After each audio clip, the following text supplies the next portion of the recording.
So hi folks, this is a vlog about dealing with the county courts of England and Wales. I haven't vlogged on this for some time, certainly not since we've had the coronavirus, and there have been sort of, what's the word, slowing down, a sluggishness within the county court system, brought about really by funding cuts and so on and so forth. And I think a lot of you will be just wondering, how do I deal with the simple things like filing documents and phoning the courts, and at times, like we are actually as often as not, kind of tearing our hair out with some of the courts. So this will be a little rundown through. I've got a list of things I'm going to cover this afternoon to help you, and I think ultimately, actually, if you stick with it till the end, to reassure you if you are a litigant in person running your own case. Okay. Before I get on to the meat of the topic, I do just want to say something that I just think is super important. Is there a better superlative than that? Ultra important. And indeed, I've said this before and I'll say it again. I tend to find with sort of uncanny regularity that the litigants in person who win their cases are those who have got their paperwork organised, who treat this as treat litigation as like a daily exercise in which, if they get an email or a bit of correspondence, they put it in a file, and they're a little bit kind of pedantic about it and thorough and fastidious. That is the attitude you want to adopt. You don't want to adopt an attitude of, oh, I've been terribly wrong, the judge was against me, this is unlawful, I want to appeal. And you don't want to get too emotionally involved in your case. If you can just find a way of stepping back and adopting a kind of an entrepreneurial attitude towards your case. It is an entrepreneurial endeavour. You've been, you might have been deprived of some money. County court civil litigation is all about compensating you financially for your losses. It's not beating the drum of justice so much. If you do just adopt that attitude of the law has been broken, a contract has been breached, there's been some clear negligence by an opponent, or indeed if you're a defendant, that you've been the wrong end of an aggressive claimant. Likewise, you've got to adopt a level head when it comes to dealing with litigation. What does that mean in practice? In practice, it means keeping a correspondence file. You've got two choices when you're faced with a legal issue. You've either got to instruct a lawyer to champion your case, to represent you. They'll go on the court record, they will be your agent and they'll take the problem away. Of course, there is a often rather large price tag attached to instructing a solicitor, or indeed even going direct to access with a barrister if you go down that route. Conducting litigation, I'm afraid, can be rather an expensive business. The alternative, and of course Court Wingman is all about that alternative, although of course, as I'm sure many of you will be aware, both myself and my associate solicitor can conduct litigation in the traditional way through our sister law firm, South Bank Legal. But as I say, the alternative, and if you're watching this vlog, you'll probably be following this route, is to run your case yourself and make what use you can of free materials or books, ka-ching. I really do urge you to buy Flying Solo. A huge amount of work went into it. It's packed full of great knowledge, as well as samples and examples of pleadings and orders and so on and so forth. And you don't really, quite frankly, when it comes to the cost of litigation, it is a drop in the ocean to part with a little bit of money in order to get hold of that book. So you've decided you might be using the court wingman service, of course, in order to help you at critical points of the litigation too.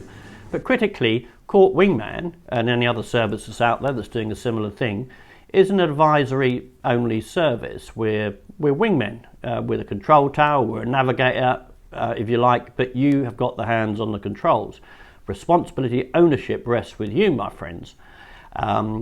That means you have got responsibility for being organised. And I will attach a vlog to the end of this one on how to prepare your paperwork, etc., document control. But essentially, it is actually quite simple. It's just you've got to accept, you've got to allocate time from your day or your week in order to get organised. I mean, every solicitor in the land will have a file and a correspondence file. Every time you get an email, I mean, okay, if it's a short one-liner or, it's not critical, you don't have to include it, but better to err on the safe side and include everything. And every time you get a bit of correspondence, I'm including this text messages. Print them out on a single piece of paper, one email for one piece of paper, and put them into a file. You get an email, print it out. If you can't get hold of a printer or a copy shop to do it for you, then my friend, you do either need to find a solicitor or move on with your life, because this is absolutely essential. So you get a letter from your opponent, you print it out and you put it on the top, and then you get an email from the court and you print it out and you put it on the top. So you're building up a file like that with the most recent at top. It includes everything: pleadings, letters for action, as I say, emails, or even SMS text messages, WhatsApp messages. You've then got a chronology of the file, and that is critical. And you know what? If you're going to use a lawyer, ultimately, or you're going to get advice from service like Court Wingman, we'll want to see this file. We'll skim read it. We won't, just charge you an arm and a leg to read every single document. Lawyers are expert at skim reading through documents, but we do need to see what's there. Once, it can get you a quote from a solicitor, what's going to cost to run your case, so that's an added spin-off benefit. Another big benefit is when you get a hearing, and there are many interlocutory, like interim hearings in civil litigation, you've got everything together, and you can pick out the relevant documents in chronological order and, file them at court. Let's say you've got to make an application, you can pluck out the relevant documents and file them at court. When it comes to the trial or an important application or disclosure hearing or strikeout application, you're going to have to prepare a trial bundle if you're the claimant. You're not going to be able to do that if you've got your documents all over the place, and there's attachments to emails, and if all you've done is taken photographs and made JPEGs of individual single documents. We get that quite a lot, people sending us a 11-page defence in 11 attached JPEGs, and they've photographed the lot. That is a big red flag for us, that's the sort of litigant person who's not on top of his paperwork and is likely to lose his case. Or lose can be arrive at an unfavourable settlement because you've been outwitted and outflanked by your opponent. Civil litigation, it's a bit of a chess game. You've got to play the game. Once you've got this, providing you do little and often, you build up the file in this way, a simple reverse chronological file. At any point, you can just put this into the photocopying machine and create a single PDF. If it's a huge file, you might want to break it down into part 1, part 2, part 3 PDFs,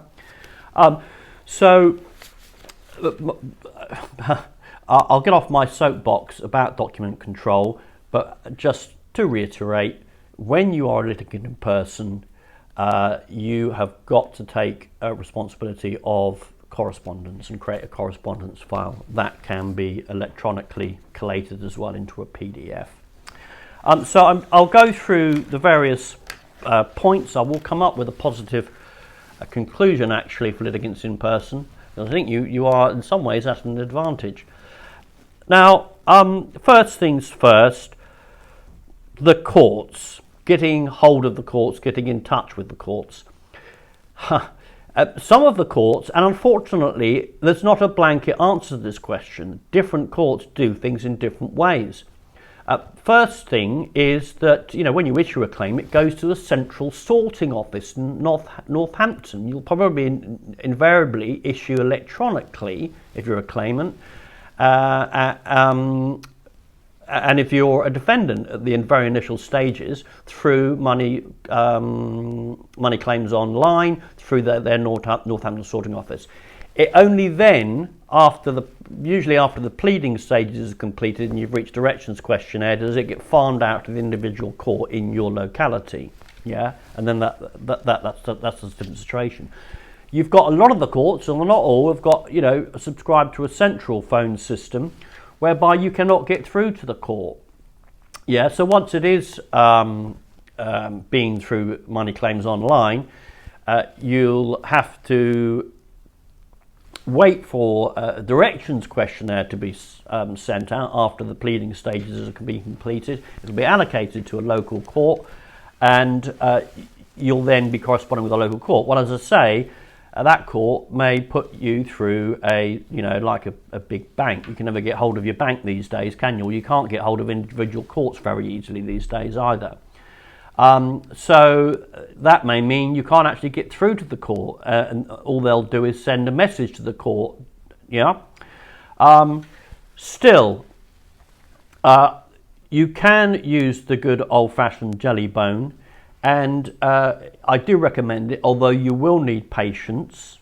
Yeah, like be doing some other work while you've got the phone ringing because you're in a queue of 18, and sometimes you need a lot of patience. It depends on the individual court. Courts really do vary. Gloucester and Cheltenham Court, brilliant, quite quick. Romford Court at the moment, pretty slow. A lot of the big London courts, very, very slow to answering calls if at all. The reason that you might well want to do this, unfortunately, is because you'll want to know from the court how it's best to file documents at court, for instance, how to pay issue fees, or, well, you'd have paid the issue fee originally through money claims online, but you may have a counterclaim that attracts a fee, or an application, for one of these interim hearings that will pepper the proceedings along the way to trial. So you might want to ask the court, do you recommend that I file this, let's say you're filing an application by post or by email, and how do I pay? Now, if they tell you to do it online, and I think the general rule should be try and do everything online. If you don't get through to a court, let's say, just do it electronically by email. You'll find that you're going to have to give them a telephone number and a time in the body of the email or a covering letter when they should call you, or their finance department should call you to take the money. Now, you might have filed an application, yeah, but the big question you've got to ask yourself is, has it got up to the judge? Has it gone into the judge's file? And the application hearing might be listed. There might be a CCMC, for example, which happens in nearly all cases, except small claims. And, you want to get a bundle to the court in readiness for that hearing, and there isn't that much time before the hearing. You want to make sure that, you want to introduce a counterclaim, let's say, and you've got to pay a fee. The judge is not going to look at your counterclaim. You might have taken 2 weeks. You might have given 2 weeks notice before the hearing, unless the finance department has taken your money. Because I'm afraid that, the general principle is nothing happens unless you've paid money these days. So as I say, you leave a telephone number, best time to call you, and the finance department will ring you, and you'll make a credit card payment over the phone. You make a note of that call. Yeah. You've then got, if you do get to the hearing, and for whatever reason it's not made it into the judge's file, and I'm afraid this can and does happen, you can say, well, I've paid the money, go and speak to your finance department, it's left my bank account, and then you'll get the judge on side. You might, in an urgent hearing, you've only got a few days and you're worried that the papers might not have got to the judge, You might want to call the court and say, has the file been handed up to the judge? Has my application rather, you've taken the money, it's left my bank account. Can I just double check that it is in front of the judge, that it's gone into the judge's file? This is why you may need to, and you often will need to, call courts. Routine things aren't so tricky, but it's these, they so often occur in civil litigation. Interlocutories are called interim little hearings and applications that can be a little bit tricky in this way. Now, the courts don't forbid paper filing, and in fact paper filing can be quite good because you can just write out a check, can't you, and put it in the post. Because what can happen with the approach of giving your phone number is if the court doesn't get through to you, God, this sounds terribly tedious, isn't it? But you know, this is unfortunately a fact of life of how dreadfully underfunded and under-resourced the courts are these days. Yeah, you know, it may be the case that you know, that you get a couple of calls from the court and your phone's off or you're not in, then the court just doesn't call you any longer. Yeah, and then suddenly you've got a hearing on top of you and the money's not being paid and the papers won't have gone up into the judge's file. So there it is. Just be aware of the fact that particularly if you're a claimant, but also if you're a defendant making your own application or filing your own papers, that you've got to be rather conscientious and patiently persistent about making sure that the courts have your documentation. As I say, courts vary. A court may prefer paper, it may prefer email.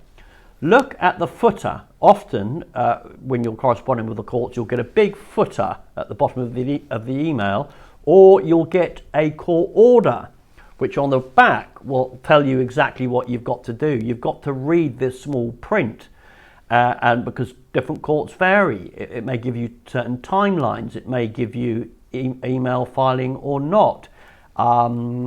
You know, don't forget that court email addresses can change.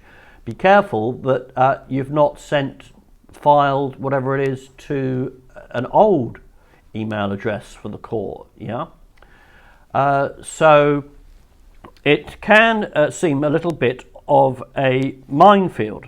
Don't worry, I'm going to come on to a positive note at the end of the vlog.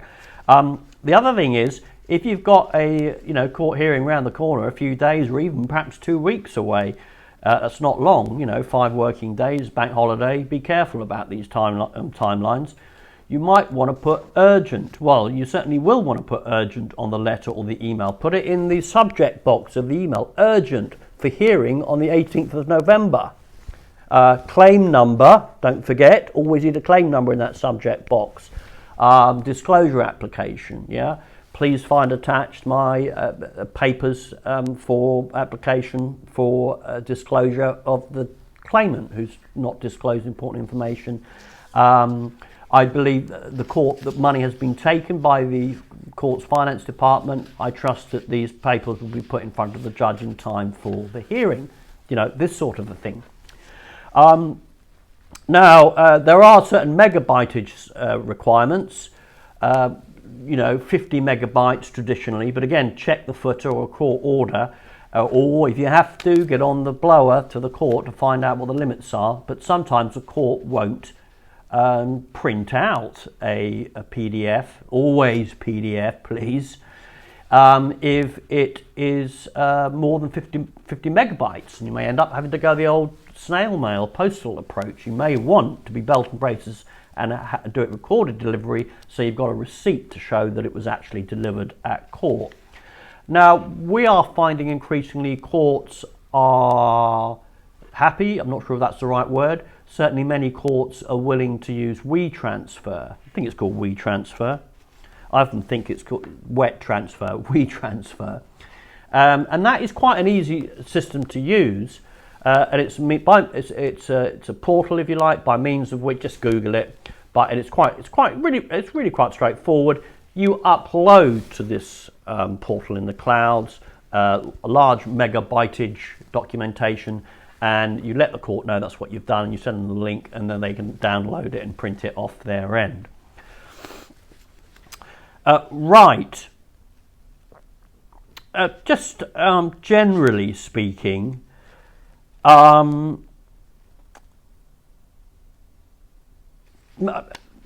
question you might have is my hearing going to be electronic on Skype, or rather through the court proprietary Skype type system? It's difficult to say. This actual physical hearings are still reasonably commonplace, but a lot of the time it's done remotely. Again, it's all about preparation, isn't it? If you fail to prepare, you prepare to fail. You need to read those court orders carefully and follow the instructions as to how you have to link into the court's sort of Skype system for an online hearing. Yeah, you can insist, and when you're filling out an application or writing a letter, ask that the hearing happen in person, and there might be good reasons for that. If it's a substantial hearing and it's important, let's say, to have witnesses there or advocates there, or a reasonably large number of people at that hearing, there may be good reasons to have a hearing orally. There may be tactical reasons. You want to actually drag your opponent to court. A lot of times we've found that an opponent will hide behind online hearings and just slow things down. Okay, there isn't really got a note here, there isn't really a good time to phone. It's got to be before 4 p.m, between 10 and 4 p.m. As I say, you end up just having to learn the art of patience. Okay, so I think I've covered most of the things that I need to cover. Just by way of closing thoughts, if you like, you have, in a way, particularly if you're the claimant, because claimants are meant to drive the litigation, you have got to hold the court's hand, I'm afraid, particularly for lower value, fast track or small claims track, or even multi-track claims. The High Court is far more efficient, but I'm afraid in the County Court it's tricky. You've got to hold the court's hand. You've got to read the court orders carefully. It is helpful to be patient and try and get hold of the court itself on the phone. If you can get through to the court rather than having to go through a central call centre, all the better. To simply double check that papers have been received. I can't tell you how often you turn up for hearings and the judge is like, oh, well, I didn't receive that, or the clerks haven't handed it up to me, or when did you post it, when did you file it? Yeah. And when you are preparing for hearings, remember the principle is you're not using this hearing to be aggressive to your opponent and therefore trying to ambush him. That just doesn't work. If you're going to send stuff to the court, the very first thing a court is going to ask you in a hearing is, have you served, i.e. sent, what I've got, what the judge has got, to your opponent, so they've got notice of your application, or your amended particulars that you're asking permission from the court to file, whatever it might be. Don't be thinking that sure, a lot of litigation is combat, yeah, and you might want to tactically ambush an opponent in one way, shape, or another, but not when it comes to case management. You have a duty to help the court expedite cases, yeah, to manage cases expeditiously. That's responsibility that lays upon your shoulders. So just park the warrior angry character when you're dealing with these document matters. You are going to have to correspond with your opponent, for instance, and not easy to do if you want to knock 6 bells out of them for what they've done to you. But you've got to be neutral and just correspond with your other side. It's particularly important, as I say, for these hearings, because the judge will not be happy and might make a cost order against you if you haven't allowed your opponent a chance to file a response, let's say, to your application. Don't be trying to ambush them. Okay, I just will say one final thing. This sort of, I was about to use the word disintegration. It's not that bad, but this, what's the word? It feels like the county court system is a bit hamstrung these days.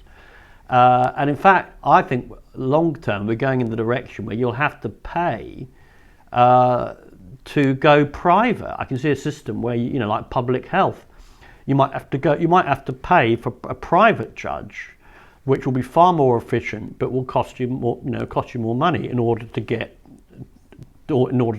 justice, or in order to get financial compensation.